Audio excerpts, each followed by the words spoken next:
things that I knew to be true inside that almost felt like a remembrance, my soul remembering who she was. Those are breadcrumbs that the universe or God or your soul is giving to you to get you on the path to create the life that is in alignment, that will make you happy, because joy is a fundamental right of being human and being alive.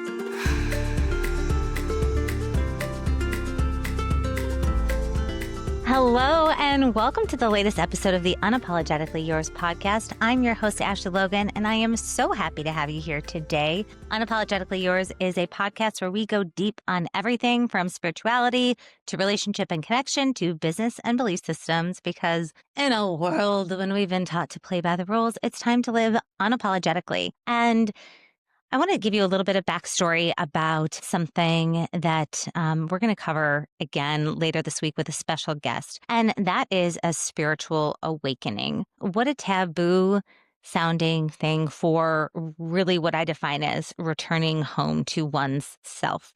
And that can look like a lot of different things, but typically it is when someone goes through something pretty massive and decides to upheave their life. And it starts really with questioning what's working and what's not working, and then deciding to come home to yourself and make a change. For me, this started when I had 3 really young kids. I was running a content marketing agency with roughly 30 people, and I was just in it. I was burnt out. I was someone who, throughout the course of my life, had felt deeply connected to God, deeply connected to spirituality, but I didn't have trust. I wasn't embodied. I wasn't living a life where I was connected to my intuition. I was living a life where I was following the rules and paying attention to what other people thought I should be doing. And I structured my whole life around that belief system, from how I built my family to how I built my business. And all of those things are valid.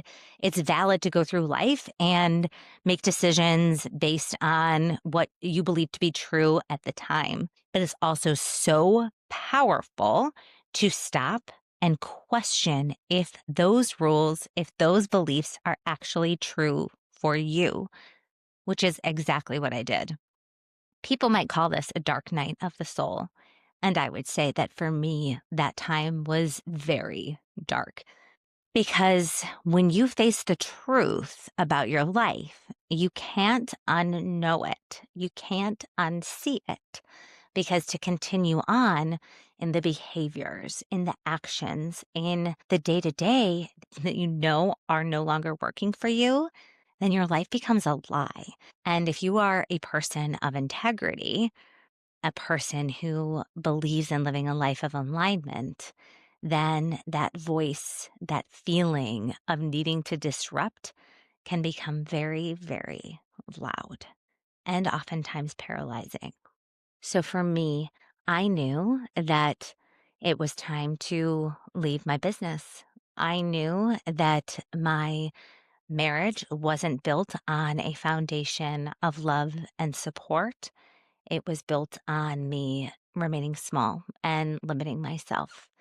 And I am not going to, on this podcast, ever really get too deep into the reasons behind my divorce, because my children at some point may listen, and because I'm members in the same community as my ex, who I still share the same last name with. And I hold that commitment to what we built in our family very dear.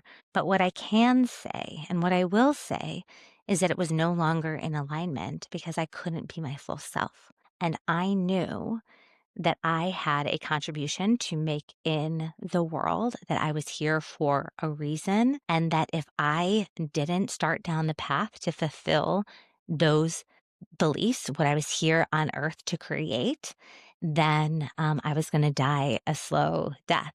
And we weren't in alignment about what that path looked like and how it was going to come to fruition. And so I had to face a very, very hard truth. And I was looking at my life here with 3 little kids and a largely successful business and a marriage that looked really good on paper. And I knew that I had to figure out a way to unravel it all. And I knew that a long time before the process actually became visible to anyone else. It was a feeling of dread, a feeling of just deep misalignment. So, what do you do when you know that something in your life is not working and that it's going to take enormous courage, immense courage to untangle it, to unweave the fabric that you have woven throughout the course of a decade or longer? For me, what that looked like was becoming very still. That meant I started to just take little baby steps to tune into what it was that I wanted in this life. Starting to pay attention to things online that resonated with me, whether it was what other content creators were sharing. It was really helpful for me to find words to describe what I was feeling, things that I knew to be true inside that almost felt like a remembrance, my soul remembering who she was, starting to just recalibrate what was true and what I believed, not just about the way that my internal life had been structured, but about how the world was structured and what I believed politically and what I believed emotionally and what I believed universally about God. An example of this is around organized religion and feeling a deep connection to Christ consciousness and loving one another, and feeling that that wasn't necessarily embodied in the way that the church was sharing and showing up in the world today. And then finding a church that really supported that belief system, that where my kids could go, where I could teach them about morality and about some of the fundamental beliefs rooted in love that help a society function. I started to get really still about my business and my expectations and how I had ultimately built my business based on the foundations of patriarchy and capitalism, which are, there's constructs of that where we can take a little bit of it and then carry it with us, and that's okay. But also starting to examine, does this 9 to 5 hustle grind, always producing work structure work for me? And the answer was no. And that was easy for me to say because I had been working 50, 60-hour weeks with 3 little kids for a long time. And I just sort of abruptly stopped and started setting boundaries. So, first, there's stillness, stopping to tune in, to find resonance in a new way of being. What feels true to you? And then starting to embody, starting to soak in those feelings. And I got really still socially too. So spent more time at home working in creative projects, tuning inward, accessing my truth. That looked like taking a lot of Epsom salt baths. That looked like writing in my journal regularly. That meant connecting to nature and really starting to remember who I am and get quiet so that I wasn't accessible and available to what everyone else thought was true. And I could really tune into what was true for me. And the next piece of that was about setting boundaries and understanding. Where do I stop and where do I start? And what will I tolerate and what will I not? That was a lot easier to do in work because I could set boundaries about when I was available, when I would respond to clients, when I was going to be available for meetings, and when I was going to delegate and when I was not. That actually really transformed the culture of my business because then everything wasn't so stuck with me as the bottleneck. But a dark night of the soul is something that is very, very powerful. It will keep knocking until you listen. And the information is really important. So for me, that showed up in wanting to create and wanting to connect with myself. And that was sort of step one. And so tuning in and listening and then taking some action. Grounded action is probably the third thing that's really important when you're going through a dark night of the soul or a spiritual awakening, because you have to take steps forward so that you can not be crushed by the weight of all of the feeling that maybe you were avoiding before. So for me, that looked like, okay, I'm going to go on a retreat. Okay, I'm going to connect with certain people online. I'm going to befriend new people who seem to have shared viewpoints who I can learn from. It showed up for me. I have talked a lot about how the first retreat that I went to completely changed my life. And the reason that it changed my life was one, because I got to just like fucking rest and be alone and tune into myself. I was also exposed to new modalities that I didn't know existed previously, like sound healing and singing bowls and breath work and gateless writing. And what came to me from trusting the notion of going on this retreat was, again, it was just baby steps. Like first was creating the space to listen, tune in, what was true to me, setting boundaries, what I was available for, what I wasn't, and then taking grounded action, signing up for this retreat. Those are breadcrumbs that the universe or God or your soul is giving to you to get you on the path to create the life that is in alignment, that will make you happy, because joy is a fundamental right of being human and being alive. So when I was on this retreat, I was exposed to all of these modalities that all of a sudden just like hit me like a ton of bricks. This is the work I'm supposed to be doing. And that was in 2022. And so for me, understanding as someone who had been a lifelong musician that, oh, I can actually be a musician through sound healing. Oh, and I don't actually have to be an expert in musical theory to do this. I have ADHD. And for me, things like just remembering the practical application of certain things is challenging. But with sound healing, it's all about intuition. It's all about following the energy in the room and creating your own energy. And that was like, oh my gosh, so profound. I felt like I had found my calling. And then in breath work, being able to just through the power of my own body, lower the veil so that I could really tune in to what my guides, my angels, my ancestors, and my soul was telling me to do, and to access the things that I was carrying knowingly and unknowingly through somatic practices and somatic healing. This was massive for me, and it never would have happened if I hadn't have tuned in. And then fast forward, understanding that, okay, I want to buy a singing bowl. Okay, trusting I can claim sound healing. I can find the right breathwork training program to become a master in this modality. I can go do Reiki training. I can. And so little by little, I started collecting pieces that started to complete the puzzle of who I am.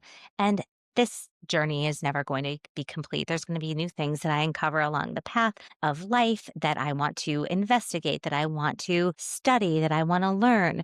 But to find the structure just by saying yes to an instinct in me that was acknowledging what wasn't working, which unlocked ultimately all of these things that were working, that did change my life. So fast forward.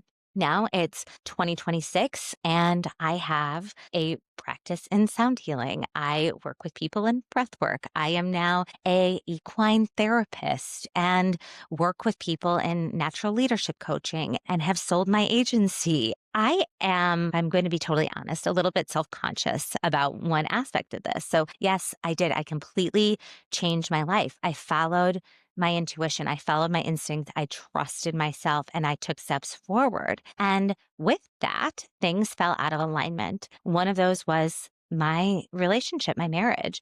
And that is a devastating byproduct of growth and being on this path. And why I'm self-conscious about it is that as I am putting myself out there as a coach, as a healer, as someone to align with who can help you walk through the most challenging transformational times of your life to step into who you really are, I don't want people to think that you have to get a divorce to do that, or that that's going to be a natural byproduct of doing deep inner work. But I want to be honest that it could be. It could be a byproduct of that, because as you learn to really tune into yourself and what's true to you, it becomes very, very clear where people are not on the same page as you. And then there's a choice. Either they go in a different direction or you go in a different direction, but that misalignment starts to become really obvious. And I want to say that doing the deep work can be really scary. because it does mean letting go of a lot of things that are familiar or social constructs that you might have built your entire existence around. But also, what's on the other side of that is truth and joy and living in alignment. And I have to tell you that my life feels so much vastly more joyful than it did before. Yes, there is so much grief. Yes, there is so much sorrow about the losses that have come as part of this. But being able to show up as my true self in my parenting, that I can have conversations and understand if this is in alignment with me or not, because I am no longer weighed down by all of the expectations of other people's belief systems. I know what mine are so that I can set boundaries, so that I can be in integrity with who I am, and then make a concerted choice and take my path from there. Do I always get to do only the things I want to do in life? No, of course not. I want to show up at my kids' Christmas parties or holiday parties at school. And does that always fit in the timing of my life? No, of course not. There are things you have to do as part of being a parent or part of being a functional member of society that is just part of life. And so I am not by any means suggesting a totally self-centered existence, but being in truth to yourself is the best way to call in what is actually true, what is actually meant for you, so you can get on the path to make the difference or the impact in the world that you desire, or that you can find the joy that you've been missing in your life and that comes with radical authenticity. So, taking it from the top, that looks like stopping, tuning in, figuring out what's true for you, then setting boundaries to protect what's true for you, and then taking those baby steps to become more embodied in what your truth is, and setting forth with courage. And I did not do this work alone. I was very, very lucky to have mentors walk into my life right at the perfect time. And coming up next week on the show, you're going to meet one of them. She's been on the show in season 1. Her name is Megan Sylvester, and she is the woman who first invited me to the retreat in Tulum that exposed me to all of these modalities that ultimately helped me return back home.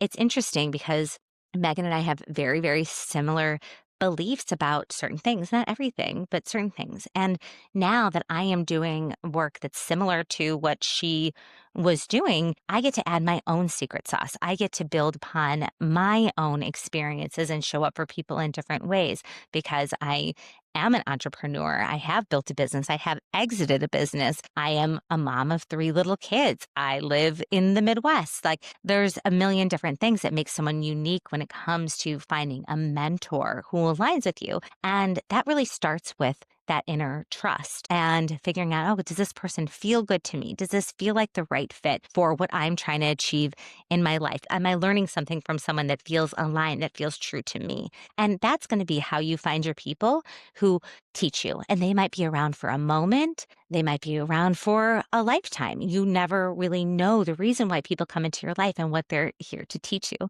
But I do know that every person that comes across your path is a miracle, that the fact that your human bodies collided in this lifetime at this moment in time is absolutely like just the most miraculous thing that any of us could dream of. So I say all this about mentorship and spiritual awakening to say that when you are going through something like this, you don't have to go through it alone. In fact, now at this phase of my life, I have people who I work with who I trust who hold up a mirror to me to what are my blind spots? What am I not thinking about? Where I should spend more time? And those people are really, really, really important so that whatever you're going through, you don't have to do it alone. This life is hard. Going through a dark night of the soul, going through a spiritual awakening, changing your whole belief system is lonely, it's devastating, it's empowering. It's all of these things that are true at the same time, and it can be just wildly overwhelming. So look for the little angels. Look for the helpers who are going to help steer you along the way, whether it's signing up for a class or a course that resonates with you. There's a reason that you feel that little call. Maybe I should try that. Maybe I should give that a taste, because you never know what nuggets of wisdom, what nuggets of truth are there waiting for you that are going to resonate with you to take you on the path of alignment so that you can fulfill your God given right to have a joyous, aligned, beautiful, and impactful life, should that be the life that you so desire. As I reflect back on the last several years of life and what it has looked like and the transformation that I've gone through, when you compare me side by side, then there's actually a picture of me at this retreat where I am just like puffy as fuck and my hair is like wildly tangly. Like I am just, you could tell my nervous system was just completely shot. And you look at me now, think, oh my God, these are two completely different people. And yes, they are. But that's a change that didn't happen overnight. It's a change that happened by tuning into my intuition, by taking baby steps, by listening, by trusting, by taking embodied action so that I could move down this path. And I've seen it happen with many other people before. And it is with the help of other people. It is by reading the book, by taking the class, by signing up for the workshop, by signing up for the retreat, where you can learn something, not just from the person who's teaching, but about yourself and what your soul is telling you. So if you haven't done something to tune in to your soul lately, give yourself a moment of stillness, whether it's hopping in an Epsom salt bath after you get the kids to bed, whether it's deciding to turn off your phone so that you can really tune in without distraction to the book, the writing, the thing that you want to do, whether it's connecting in nature. Take some time to be with yourself, because there is no greater oracle in this road of life than your own inner truth. Your body is speaking to you, your soul is speaking to you, and you just have to take the time to listen. Thank you so much for tuning in to this mini episode this week about spiritual awakening and dark night of the soul. I know there are so many things that other people would add to this, and I could talk about this topic for days. That's all the time I have before I have to go pick up my kids from art class. So if you don't mind, take a second to like, comment, share. If you're catching this on Instagram, leave a review if you're listening to this wherever you take in podcasts. And until next time, I'm Ashley Logan, and I am unapologetically yours.